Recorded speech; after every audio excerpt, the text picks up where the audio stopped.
दो सीटों का परिणाम आ चुका है और परिणाम आते ही गठबंधनों के अंदर लगातार घमासान शुरू हो गया है।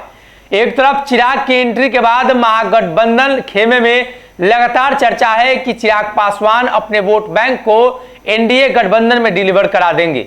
लेकिन वहीं अगर बात करें तो एनडीए गठबंधन में राष्ट्रीय लोक जनशक्ति पार्टी यानी चाचा पशुपति पारस की पार्टी अब असहज महसूस कर रही है। हालांकि इसको लेकर दिल्ली में फैसला किया जाना है, लेकिन चाचा पशुपति पारस अब फरार हो चुके हैं।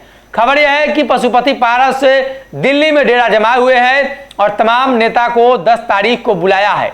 10 तारीख को गठबंधन में रहने नहीं रहने और तमाम मुद्दों पर फैसला लिया जाएगा।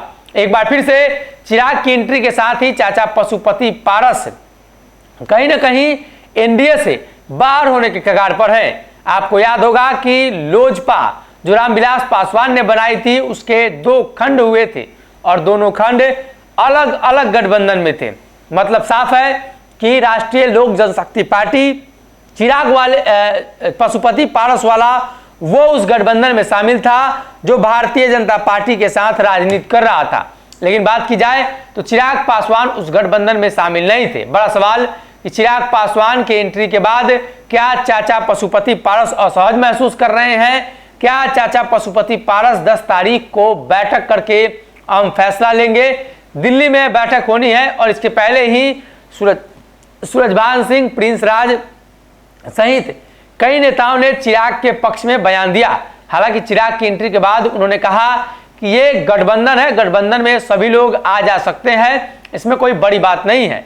भारतीय जनता पार्टी वाले गठबंधन को जिताना है और वो चुनावी मसला था। लेकिन चुनाव खत्म होते अगर चिराग पासवान मंत्री बनेंगे तो इसको लेकर चाचा पशुपति पारस भी बड़ा फैसला लेंगे और भारतीय जनता पार्टी लगातार दबाव बना रही है कि इन दोनों में से किसी एक व्यक्ति को केंद्रीय मंत्रालय में जगह मिलेगी।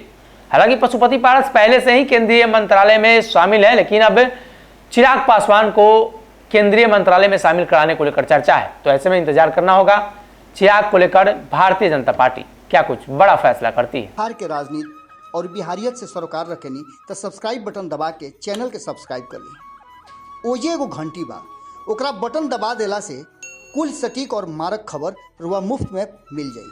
अगर रुआ पत्रकारिता के हमनी के नया प्रयोग में सहयोग कर चाहतानी तो ज्वाइन बटन दबा दी। पेटीएम नंबर नोट कर ली 9386816700। धन्यवाद।